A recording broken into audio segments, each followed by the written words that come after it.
Hi കൂട്ടുകാരെ, പുതിയൊരു വീഡിയോയിലേക്ക് എല്ലാവർക്കും സ്വാഗതം. അങ്ങനെ അമ്പിളി പറയുകയാണ്, എന്തായാലും ഈ ക്ഷീണത്തിൻ്റെ സമയത്ത് അമ്മയും അതുപോലെ സഹോദരങ്ങളൊക്കെ കൂടെ വേണമെന്ന് ഞാൻ വല്ലാതെ ആഗ്രഹിക്കുന്നു. അത് കേട്ടിട്ട് തന്നെ ദാസ് പറയാണ്, അമ്മയുടെ സ്നേഹം നിനക്ക് ചെറുപ്പം മുതലേ കിട്ടിയിട്ടില്ലല്ലോ അമ്പിളി, പിന്നെയുള്ളത് നിൻ്റെ സഹോദരങ്ങൾ, അവരാരപ്പോൾ ഇവിടെ ഉള്ളത്, അതും നീ ആലോചിക്കണ്ടേ എന്നൊക്കെ പറയുമ്പോൾ അമ്പിളി പറയാണ്, എനിക്ക് എന്തായാലും അച്ഛൻ്റെ കൂടെ നിന്നാലെങ്കിലും മനസ്സിനൊരു സമാധാനം കിട്ടും, നമുക്ക് അച്ഛൻ്റെ അടുത്തോട്ട് പോവാം. എന്താ അമ്പിളി നീ പറയുന്നത് എന്ന് രഘു ചോദിക്കുകയാണ്. ആ സമയം ദാസ് പറയാണ്, എന്തോ അവൾ പറഞ്ഞോട്ടെ, അവളിപ്പോൾ ഗർഭിണിയാണ്, ഗർഭിണികളുടെ ആഗ്രഹം സാധിച്ചു കൊടുക്കുക എന്നുള്ളത് നിൻ്റെ ആവശ്യമാണ്, അതുകൊണ്ട് നീ അത് ചെയ്യേണ്ടത് അവിടെ അത്യാവശ്യമാണ്, അതുകൊണ്ട് നീ പോയേ പറ്റത്തുള്ളൂ. അപ്പോൾ രഘു പറയണേ, അയ്യോ എനിക്ക് അങ്ങോട്ടേക്ക് വരാൻ പറ്റില്ല, കാരണം ഇന്ദ്രൻ അവിടെ ഉള്ളതല്ലേ, ഇന്ദ്രനും അനുപമയും ഉള്ളിടത്ത് ഞാനെങ്ങനെ വന്ന് താമസിക്കാനാണ്. അത് കേട്ടോടെ തന്നെ ഇവിടെ രഘുവിനോട് അമ്പിളി പറയാണ്, അത് പറ്റില്ല, രഘുവേട്ടനും കൂടി വേണം, എനിക്ക് എല്ലാവരും വേണം, എനിക്ക് അവിടെ ചെന്നാൽ തന്നെ പകുതി ആശ്വാസമാവും, എന്തായാലും ഒരു ഡോക്ടറെ കാണിച്ചതിന് ശേഷം പോവാം എന്തായാലും എന്ന് പറയുന്നുണ്ട് കേട്ടോ. സമയം ദാസ് പറയുന്നത് ശരി ആയിക്കോട്ടെ. അപ്പോൾ ഇന്ന് ഒരു വണ്ടി പുറത്ത് വന്ന് നിൽക്കുന്ന സൗണ്ട് കേട്ട് ഇവരെല്ലാവരും പുറത്തോട്ട് പോവുകയാണ്. അമ്പിളി മാത്രം പോകുന്നില്ല. ചെല്ലുമ്പോൾ കാണുന്ന കാഴ്ച വിനയനും ധനനും ഒക്കെയാണ് കേട്ടോ, സംഘാടകരുമായി വന്നിരിക്കുകയാണ്. അപ്പോൾ ഇപ്രാവശ്യത്തെ ഓണപ്പരിപാടി നടത്തണമെന്നുണ്ട്, അതിനൊരു ഫണ്ട് എഴുതാൻ വേണ്ടി വന്നതാണ്, തിരുവോണത്തിൻ്റെ അന്നുള്ള ഫണ്ട് ഞാൻ കൊടുത്തിരിക്കുന്നു എന്ന് വിനയം പറയുകയാണ്. ആ സമയം ഉത്രാടത്തിൻ്റെ ആ ഒരു ഇതൊക്കെ പറഞ്ഞിട്ട് അവർക്കുള്ള ഫണ്ട് നിങ്ങൾ തരണമെന്നൊക്കെ ഇങ്ങനെ പറയുകയാണ്. അപ്പോൾ ആ സമയം ശരിയായിക്കോട്ടെ എന്ന് പറഞ്ഞിട്ട് രഘു എഴുതാണ്. അപ്പോൾ 1 ലക്ഷം തന്നെ എഴുതിക്കോ തനേട്ടാ എന്ന് പറയുന്നുണ്ട് രഘു. സമ്മതം മൂളുന്ന 1 ലക്ഷത്തിന് അങ്ങനെ ആ പരിപാടി കെങ്കേയമായി നടത്താൻ ഉദ്ദേശിക്കുന്നു. അപ്പോൾ രഘുവിനോട് വിനയം പറയുന്നുണ്ട്, എന്തായാലും ഈ പരിപാടി നടത്തുമ്പോൾ നമ്മുടെ മയൂരി ഗാർമെൻറ്റ്സ് എല്ലാവരും അറിയപ്പെടും, അതുപോലെ തന്നെയാണ് ഞാൻ വിജയ് CCTV അറിയപ്പെടാൻ വേണ്ടിയാണ് ഞാനിതൊക്കെ ചെയ്യുന്നത്. ഓ ആയിക്കോട്ടെ എഴുതിയേക്കെ എന്ന് പറയണേ. അങ്ങനെ വിനയൻ പോവുകയാണ്. പിന്നീട് ഇവരകത്ത് കയറി ചെല്ലുമ്പോൾ ഉടൻ തന്നെ അമ്പിളി ചോദിക്കുക, ഇത് എന്താ രഘുവേട്ട 1 ലക്ഷം രൂപയൊക്കെ, ഇതൊക്കെ എന്താ ഈ പൊടിക്കുന്നത്? അപ്പോൾ അത് കേൾക്കുന്ന ദാസ് പറയണേ, അത് ആവശ്യമാണ് മോളെ, ഈ നാട്ടിലുള്ള ആളുകൾ അറിയണമെന്നുണ്ടെങ്കിൽ, ഈ മയൂരി ഗാർമെൻറ്റ്സിനെ കുറിച്ച് അറിയണമെന്നുണ്ടെങ്കിൽ 1 ലക്ഷം രൂപ ഒക്കെ പൊടിക്കണം. ദാസങ്ങൾ കൂട്ട് നിൽക്കുകയാണെങ്കിൽ എനിക്കൊന്നും പറയാനില്ല എന്ന് പറയണം. അപ്പോൾ ഈ സമയം അത് അത്യാവശ്യമാണ്, അത് ചെയ്തോട്ടെ. രഘു പറയണേ, കഴിഞ്ഞ കൊല്ലം ഞാൻ പഞ്ചരത്നത്തിലാവുമ്പോൾ എത്ര പൈസയെ പൊടിച്ചത്, അതൊക്കെ നീ മറന്നു എന്ന് ചോദിക്കുന്നുണ്ട് കേട്ടോ. ആ സമയം ഇല്ല മറന്നിട്ടില്ല എന്ന് പറയണം. അപ്പോഴേക്കും ദാസ് പറയണേ, എന്നാൽ പോവാൻ ഒരുങ്ങിക്കോ, ഡോക്ടറെ അടുത്ത് പോയിക്കോ എന്ന് പറയണേ, എന്നിട്ട് വീട്ടിലോട്ട് പോയിക്കോ. അപ്പോൾ ഉടൻ തന്നെ രഘുവേട്ടനും കൂടെ വരണം. അത് ഞാൻ വരാമെന്ന് പറഞ്ഞില്ലേ, എന്തായാലും ഡോക്ടറെ കാണിച്ചതിന് ശേഷം ഞാൻ നിന്നെ വീട്ടിൽ കൊണ്ടുപോയി വിടാം എന്ന് പറയുന്നുണ്ട് കേട്ടോ.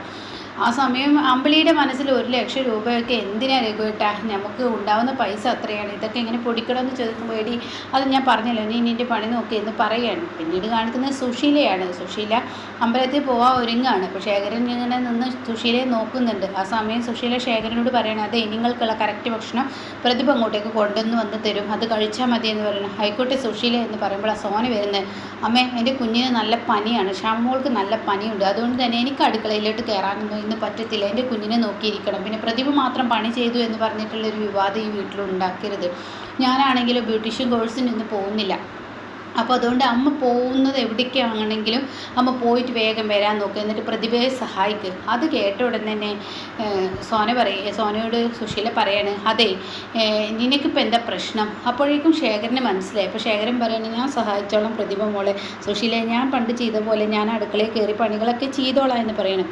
അത് കേട്ടിട്ട് ഇങ്ങനെ സുശീല പറയാൻ ഒരുങ്ങുമ്പോഴേക്കും അങ്ങോട്ടേക്ക് കടന്നു വരികയാണ് ഇന്ദ്രൻ. അപ്പോൾ ഇന്ദ്രൻ പറയാണ്, ആരെയും വിഷമിപ്പിക്കണ്ട, ആരും പണിയൊന്നും ചെയ്യണ്ട, ഇന്ന് അനുപമ ഇവിടെ എത്തും, അനുപമയെ ഞാൻ കൂട്ടിക്കൊടുന്നോളാം, അപ്പോൾ അനുപമ അങ്ങോട്ടേക്ക് തിരുവോണത്തിൻ്റെ സമയമാകുമ്പോൾ എത്തണം എന്നൊക്കെ പറഞ്ഞിരുന്നു, അപ്പോൾ അതുകൊണ്ട് അവൾ വരുന്നുണ്ടല്ലോ, പ്രശ്നത്തിനൊരു പരിഹാരമായല്ലോ എന്നിങ്ങനെ പറയുമ്പോൾ തന്നെ സുശീല, എനിക്കെന്താ കുഴപ്പം, അനുപമ വരുന്നില്ല, എനിക്ക് യാതൊരു പ്രശ്നമില്ല, അവളോട് എനിക്ക് ദേഷ്യവും വാശിയും ഒന്നുമില്ല, അവൾ വന്നോട്ടെ എന്ന് സുശീല പറയുകയാണ് കേട്ടോ. ആ സമയം സുശീല ഈ വാക്ക് പറയുമ്പോൾ തന്നെ ശേഖരൻ്റെ മുഖത്തൊരു തെളിച്ചുണ്ട് കേട്ടോ. അങ്ങനെ അനുപമ വരും എന്ന പ്രതീക്ഷയിൽ ശേഖരൻ നിൽക്കുകയാണ്.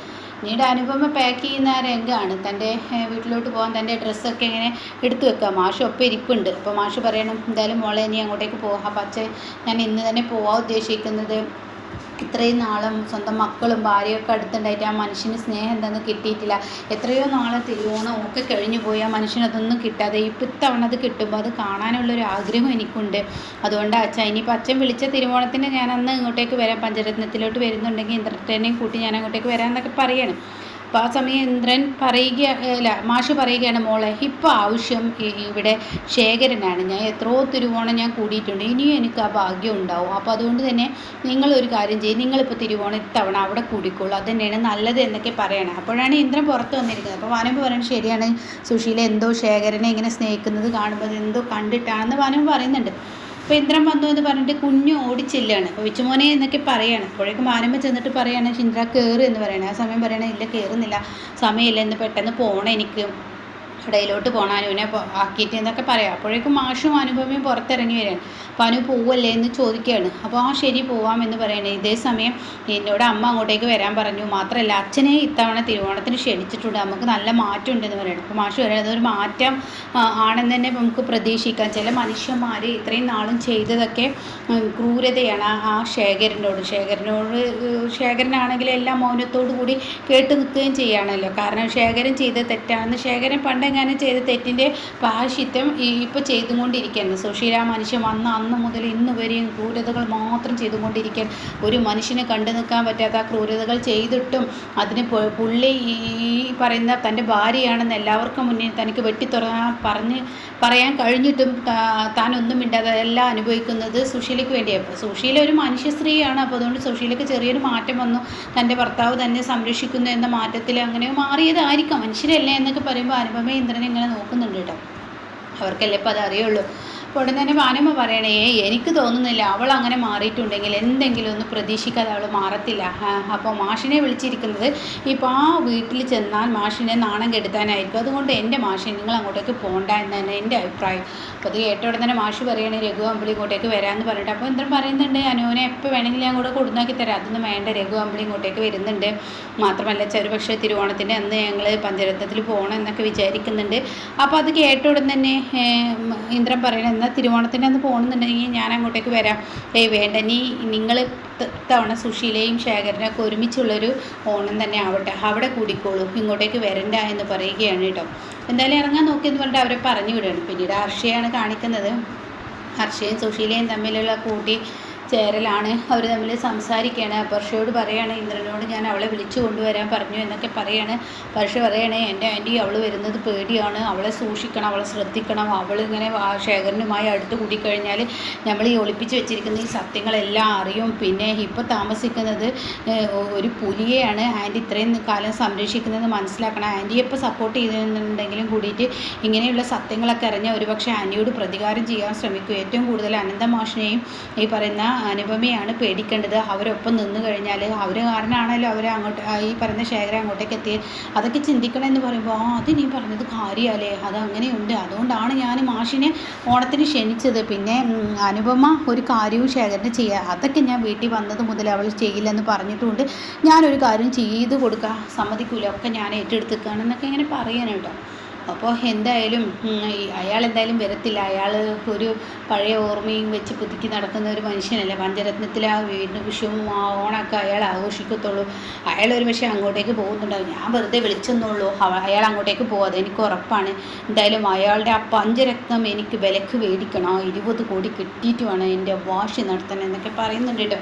ഇങ്ങനെയൊക്കെയുള്ളൊരു എപ്പിസോഡാണ് ഇപ്പോൾ ലാസ്റ്റ് വന്നിരിക്കുന്നത് കേട്ടോ.